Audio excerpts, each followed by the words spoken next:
안녕하세요. 작가의 눈으로 그림과 친해질 수 있게끔 도와드리는 아트지인TV 최지인입니다. 아직까지 좋아요와 알람 설정 안 해주신 분들은 지금 해주시기 바라겠습니다. 앞서 영화 파리의 고갱을 보면서 고갱에 대해 소개해드렸는데요. 퇴산한 버킷리스트님이 그림에 대해서 좀 더 자세히 소개해달라고 하셔서요. 2부 영상 준비해봤습니다. How can one like what one cannot understand? Who are these women? 먼저 고갱의 그림 속 여인들 소개해드릴게요. 고갱에 대해 처음 듣게 된 것은 타히티를 좋아해서 그곳에 살며 13살, 14살 즈음의 어린 소녀들과 동거하면서 그들을 그렸다였는데요. 그래서 이국적인 느낌의 강렬한 색채와 구릿빛 피부의 여인들을 그린 그림이 인상적이었다는 말이 들리지도 않게끔 당시 16이었던 저에게는 너무 충격적이었던 내용이기에 고갱의 그림에 대해 색안경을 끼고 봤던 것 같습니다. 14살 딸이 있었음에도 어떻게 14살 소녀와 동거하면서 그림을 그렸는지가 충격이었는데요.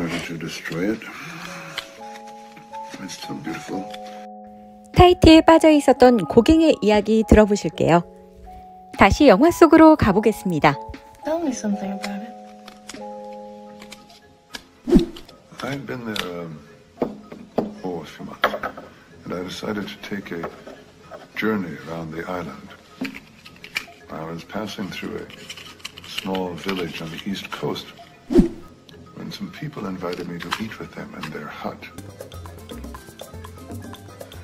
A woman asked me what I was doing, and for some reason, I don't know why, I said I was looking for a wife. And she smiled at me and said, "Take my daughter." So I did. I took her back to live with me.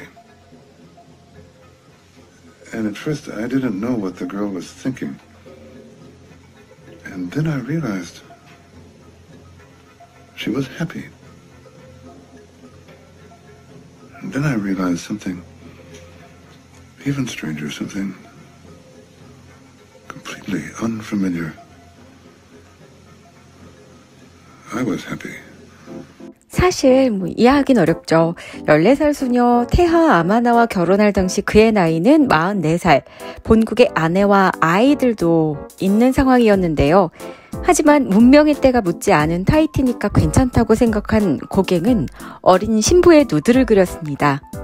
그 대표작이 1892년에 그린 마나오 투파파오, 유령이 그녀를 지켜본다입니다. 고갱은 마나오 투파파오를 이렇게 설명했습니다. 한밤중에 집에 들어간 나를 전설 속 유령 투파파오로 착각한 테아 아마나를 그린 것이다. 유럽에서 마녀는 검은 모자를 쓴 노파의 모습이었기에 타히티에서는 무서운 짐승의 형상을 한 투파파오를 고갱식으로 유럽에 맞게 해석한 겁니다. My name is Tea Amana. How old was she? What? Your wife in Tahiti. How old was she? 13. 고갱이 1891년 프랑스 교육부와 미술부처의 서신을 지니고 프랑스를 떠나 타히티로 간 대외적인 명분은 타히티의 관습과 풍경을 연구하고 그리기 위한 것이었습니다. 그는 타히티에서 13살의 원주민 소녀와 결혼해 2년여의 시간을 보낸 후 1893년 귀국했습니다. 테아 아마나와 고갱의 결혼은 고갱이 테아 아마나의 부모에게 선물을 주고 마무리한 하나의 거래였습니다.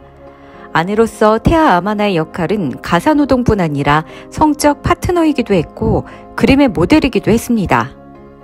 마나오 투파파오는 같은 해 열린 자신의 전시회에서 발표한 작품으로 타히티어로 영혼, 사고를 의미하며 고갱은 돈을 벌기 위해 마나오 투파파오를 다양한 판화로도 남겼습니다. 고갱은 두 번째 타히티 방문에서 14살의 파우라 아타이와 아기를 낳게 됐습니다. 그리고 작품으로 남겼는데 테 타마리노 아투아, 신의 아들이라는 뜻입니다. 출산 후 탈진한 아내와 아기의 머리에는 헤일로가 있고 초록색 날개의 천사는 아기를 바라보고 있습니다. 방 안에는 외양간도 있습니다. 기독교적인 주제, 예수의 탄생을 자기의 아들로 만들고 현지인 스타일로 재해석해 그렸습니다. 아이를 안고 있는 여인의 옆모습은 고대 이집트 벽화를 연상케 합니다. 고갱은 타히티 사람들을 기독교적으로 재해석한 작품을 여럿 남겼습니다. 아이 오라나 마리아, 아베 마리아라는 뜻입니다. 이 그림 감람산의 그리스도는 자화상을 그리스도로 그렸습니다. 타히티의 여인들입니다. 왼쪽 여인은 허리 아래로 흰 티아레꽃 무늬가 장식된 파레오라는 전통 의상을 입고 있습니다. 여인의 귀에는 옷의 무늬와 똑같은 생화가 꽂혀 있는데요. 오른쪽에 앉아 핑크색 긴 소매의 옷을 입고 있는 여인은 종려나무 잎으로 무언가를 짜다가 어딘가를 뚱한 표정으로 지켜보고 있습니다.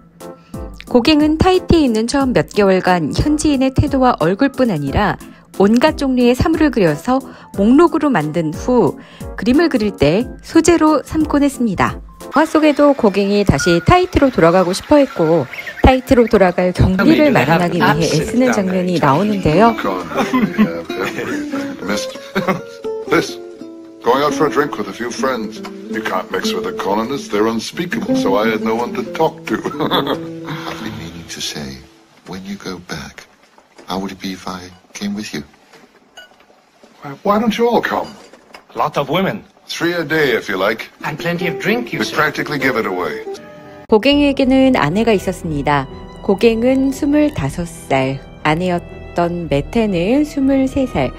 둘은 24년간 법적인 부부로 살며 자녀를 5이나 두지만 12년 동안은 별거 상태였습니다. 1883년에 고갱이 직장을 그만두고 그림을 그리겠다고 선언하면서 부부관계는 급냉했습니다. 아내를 모델로 만들고 그린 것입니다. 1889년에 그린 자화상과 전업화가로 활동하기 시작할 즈음인 1882년에 그린 마담 고갱입니다. 82년에 증권업계를 떠난 고갱은 인상주의 운동의 대부로 꼽히는 까뮤 피사로와 에드가 드가의 인정을 받으며 전업화가가 되려고 하지만 그의 가족은 반대했습니다.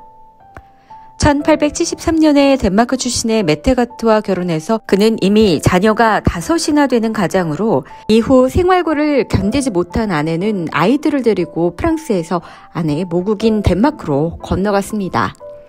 처음에는 고갱 역시 피사로의 조언에 따라 인상주의 기법을 시도했지만 이후 색다른 경험을 찾으며 점차 독특한 화풍을 정립합니다. 자기만의 특별한 소재를 발견하기 위해 문명사회를 떠날 생각을 품은 것도 이때부터였습니다. 1887년 고갱은 빈센트 반 고흐와 그의 동생이며 화상인 테오 반 고흐를 만납니다. 그때 고갱이 브르타뉴에 머물면서 그린 작품 브르타뉴의 돼지치기와 황색의 그리스도입니다. 고갱이 고흐를 그린 작품인데요. 1888년 브르타뉴에 머물던 고갱은 테오의 제안으로 아를레 머물던 고흐와 합류합니다. 두 거장의 동거는 2개월 만에 고흐의 귀 절단 사건이 벌어지면서 끝나버립니다. 이후 한편에서는 고흐를 적극적으로 돌보지 않은 고갱에게 못마땅한 시선을 보내고 고흐의 명성이 더 올라갈수록 여론은 고갱에게 불리하게 작용했습니다. 아르레 전통 의상 차림의 카페 마담인 진우를 고갱이 그린 건데요. 그는 이 그림을 고흐에게 줍니다. 이 둘은 같이 그림을 그리곤 했는데 고흐가 그린 아르레 여인과 비교해 보시죠. 고흐와 작업실을 같이 쓰는 생활을 끝내고 고갱이 그린 황색 그리스도입니다. 그는 배경에 퐁타방 언덕을 그려놓고 십자가 아래 브르통의 의상을 입은 여인들을 그려넣었습니다. 저도 다른 작가들과 함께 작업실을 쓰기도 했는데요. 서로 조심을 해도 계속 같이 있다 보면 이런저런 오해가 생기기도 하고요. 풀리면서 가족같이 지내게 되는 것 같습니다. 확실한 건 서로 영향을 주고받습니다. 영화 속에는 고흐의 그림을 갖고 있던 고갱이 고흐의 그림을 팔기 싫어하지만 타히티로 돌아갈 경비를 마련하기 위해 결국 그림을 파는 장면도 나오는데요. 벽에도 고흐의 그림이 있죠.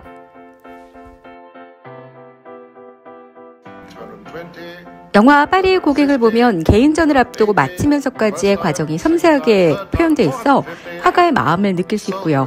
평소 그림을 그리는 화가의 일상은 물론 당시 전시 풍경과 경매장의 모습까지 보는 재미도 더하실 수 있습니다. 말년의 고갱은 돈이 없어서 자신의 그림을 먹을 것과 바꾸기도 했는데요. 마을의 중국인 식품점 주인은 그렇게 해서 얻은 고갱의 들생을 포장지로 사용했다고 합니다. 고갱이 그려준 초상화를 마음에 안 든다며 처박아 놨던 사람들도 있었다고 하고요. 심지어 고갱의 그림 선물을 아예 거절한 사람도 있었습니다. 지금 그 그림의 가치가 얼마나 치솟았는지 뉴스에 예상가의 2배를 기록하며 100억 원대의 경매에 낙찰됐다는 소식이 계속 나오는 것을 알게 된다면 정말 많이 아쉬울 텐데요. 1895년 파리를 떠난 고갱은 다시 타히티로 갔지만 사고 후유증에 젊은 시절에 완치되지 못한 매독의 재발까지 더해져서 우울증에도 시달리게 됩니다. 심지어 자살까지 시도하지만 그 와중에도 붓을 놓진 않았습니다.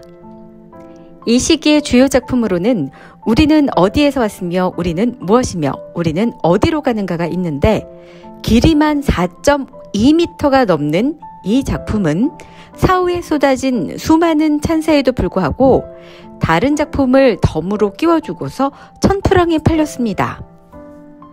작품 오른쪽에서 왼쪽으로 어린아이부터 노년기까지의 모습이 있습니다. 작품에 철학과 문학을 담고 삶을 성찰하고 있는 그림인데요. 해부학과 원근법을 무시하며 즉흥적인 드로잉과 주관적인 색채를 중요하다고 생각한 이 그림은 야수파와 표현주의에 영향을 주고 추상화로 가는 길에 선구적인 역할을 했습니다. 자, 오늘도 함께 해주신 여러분 고맙습니다. 좋아요와 알람 설정 그리고 구독 버튼 누르는 거 잊지 마시고요. 자, 다음 시간에 다시 뵙겠습니다.